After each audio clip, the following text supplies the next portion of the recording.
ҳама мегӯям дар назди ту микрофоне лозим нест то бизем. Ман ин гуна коргардон нестам. Ҳамеша аз филмҳое ки гирифтам қарздор шуда буд. Ин воқеият аст. ҳама дӯстои ман буду агар ин суҳбати моро бишнаванд масалан медонанд ки ман дурӯғ мегуфтисам.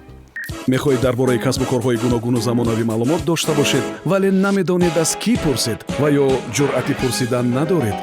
пас мо тамоми ин саволҳоро аз нафароне мехостаатон барои шумо мепурсем.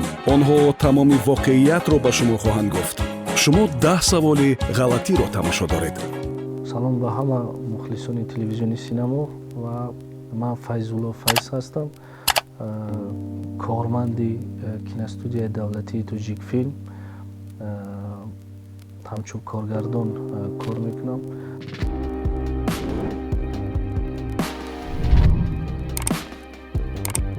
масалан 100 соли охир мотор